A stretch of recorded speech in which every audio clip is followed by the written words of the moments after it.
Continuamos o cenário político de hoje. Estamos conversando com o secretário estadual de Desenvolvimento Econômico do Rio Grande do Norte, Jaime Calado. Você participa, pode mandar sua mensagem aí para a gente, manda sua opinião ou sua pergunta para o nosso convidado ou sua opinião sobre qualquer assunto que a gente está conversando no programa de hoje. Você vai apoiar algum grupo, algum ato que vai acontecer amanhã no 7 de setembro aqui no país?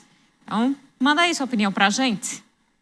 Carol, normalmente o 7 de setembro, a data que comemora a independência do Brasil, a gente vê desfiles, cívico-militares, escolas. Aqui em Mossoró a gente vê, além de estudantes, o tiro de guerra participando aqui na avenida principal de Mossoró, Alberto Maranhão. E durante o desfile, desde 1995, existe ali a participação do Grito dos Excluídos.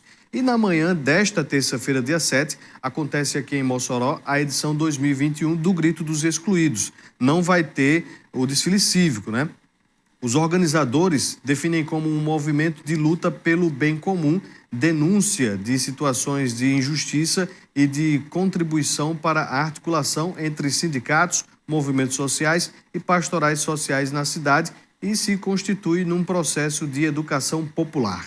Em Mossoró, o grito acontece ininterruptamente desde 1995. Também não se resume ao dia 7 de setembro, mas engloba um processo de articulação e construção coletiva que dura de 2 a 3 meses. A equipe de articulação central convoca e reúne pastorais sociais, organismos da sociedade civil e sindicatos para estudar e aprofundar o tema proposto pela equipe nacional e levantar as realidades locais contempladas pelo tema. Amanhã, o Grito dos Excluídos sai às 7 horas da manhã, lá do Mercado Público da Cobal. Pois é, como vocês viram aí na imagem de mobilização que eles divulgaram, mas amanhã à tarde tem uma outra mobilização, a pró-Bolsonaro, que acontece nesta terça-feira a partir das 3h30 da tarde, com concentração no posto do Ceguinho, lá na Avenida Presidente Dutra. Na sequência, ocorrerá uma série de atividades na Praça do Teatro Municipal de Zui Rosado. Haverá discursos, orações, DJs e palhaços.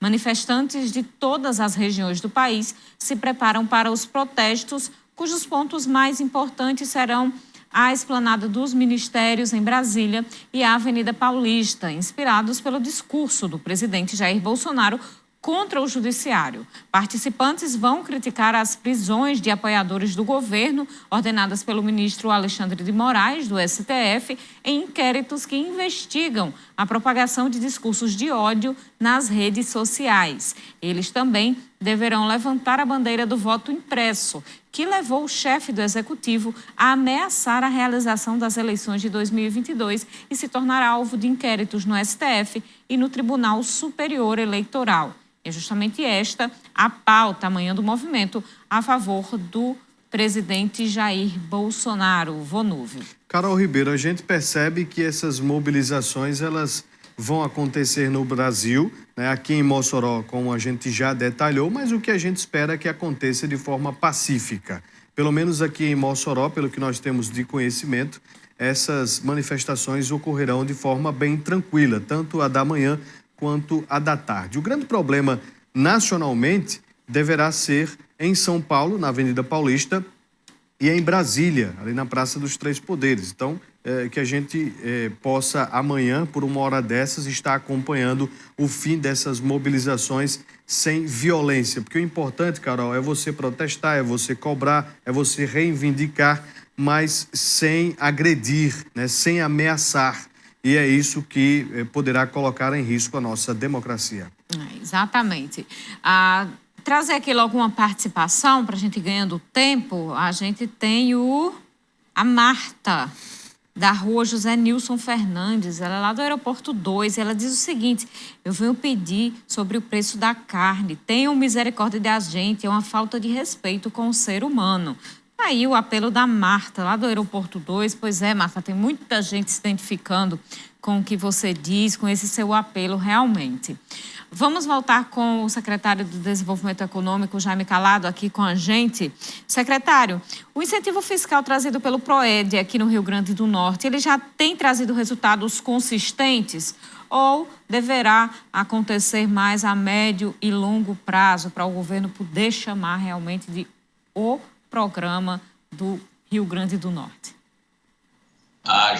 Já está trazendo, mas ele é um programa de Estado e não de governo. Ele tem validade até 32, né? 2032. Mas ele já está... Aí em Mossoró, por exemplo, essa fábrica de castanha que estava fechada há 7 anos, ela reabriu agora, está reabrindo com 400 novos empregos e podendo chegar até 1.000. Estou dando aqui um exemplo, né?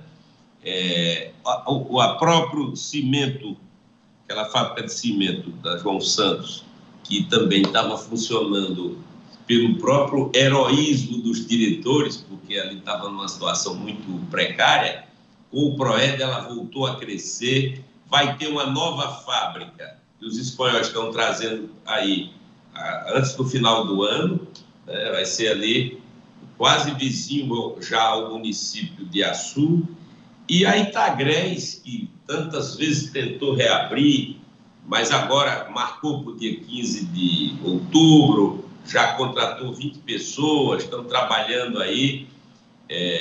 Tudo isso é por causa do PROED. Eu estou falando assim os maiores, mas isso atinge muitas outras indústrias e é no estado inteiro, graças a Deus. Mas isso é como uma onda, certo? Por exemplo, a governadora Fátima aprovou, e nós estamos montando junto com o SEBRAE e o Instituto Riachuelo, o Instituto Federal e o SENAI, a capacitação de 2.000 costureiras no estado, porque esse setor vai crescer muito. O PROED deu o melhor benefício do Brasil para a indústria têxtil e indústria de confecções e calçado, porque nos 8 anos antes do governo Fátima Bezerra, nós perdemos 20.000 empregos só na indústria. E não tinha vindo mais nenhuma indústria grande, nada. Estávamos perdendo todas. Inclusive, a indústria calçadista, nós perdemos todas. Nós não temos hoje nenhuma indústria que possa usar o PROED no Rio Grande do Norte. 3,5 milhões de habitantes. Se você está aí, o calçado que você está aí não foi feito no Rio Grande do Norte, nem o meu aqui, certo? Então, nós demos esse... E o que aumenta, que melhora é essa? É uma redução de ICMS de 90% a 95%. Isso quer dizer o seguinte: se você botar uma fábrica têxtil, ou de confecções, ou de calçado hoje no Rio Grande do Norte, você, em vez de pagar 18%, você vai começar a pagar 1,8%. É um incentivo realmente muito grande. Então, são setores que estão crescendo, estão vindo fábricas de fora. A fábrica Sanovo é uma fábrica de embalagens biodegradáveis, ali em Goiânia, é dinamarquesa ela, mas já atua no Brasil, no Paraná e tal, colocou uma fábrica que agora vai ampliar. Essa semana visitei uma em Santa Cruz, também de embalagens biodegradáveis. Por quê? Porque a Europa não aceita embalagem de plástico e o mundo todo vai seguir essa diretriz.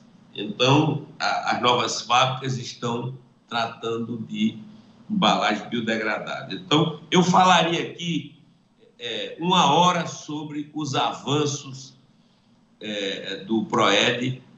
A indústria da castanha estava acabada aqui. Eu citei Mossoró, mas São Paulo do Potengi tinha uma fábrica que estava fechada há 10 anos. Já voltou, estava com 200 funcionários, agora está passando para 300.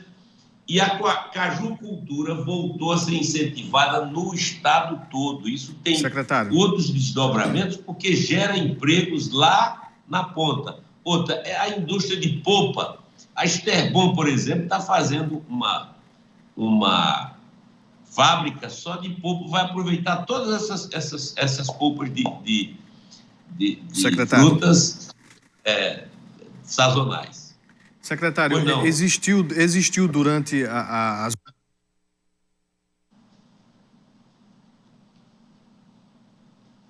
Está interrompendo aqui o som. Você podia repetir a pergunta? Houve um... Caiu o meu microfone.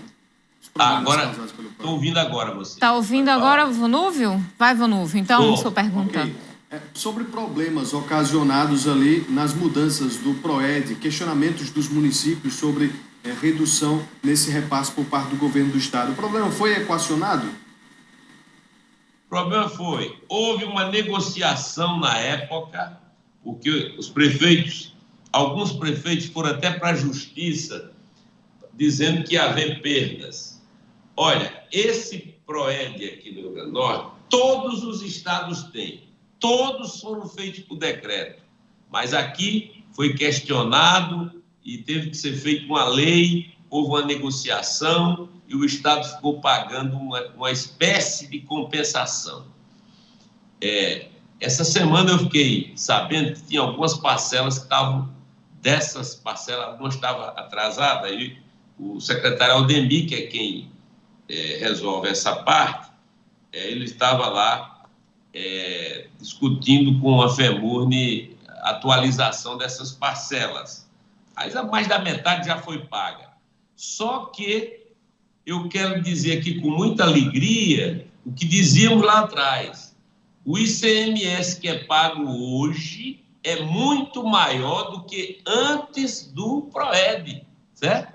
Porque houve uma quantidade grande de investimentos de empresas que já existiam, houve empresas que estavam paradas, que voltaram a funcionar, como é o caso da castanha, e houve empresas novas, tanto criadas aqui como vindas de fora. E é essa a nossa ideia, a política é essa, é incentivar para que atraia-se investimentos de todas essas áreas, para aumentar a economia, o giro da economia e, portanto, aumentar os impostos também. Então, isso, agora somos nós que estamos dizendo, qualquer dia desse eu vou mostrar aí para vocês quanto é que os municípios estavam recebendo antes do PROED e o que eles estão recebendo agora, depois do PROED este ano.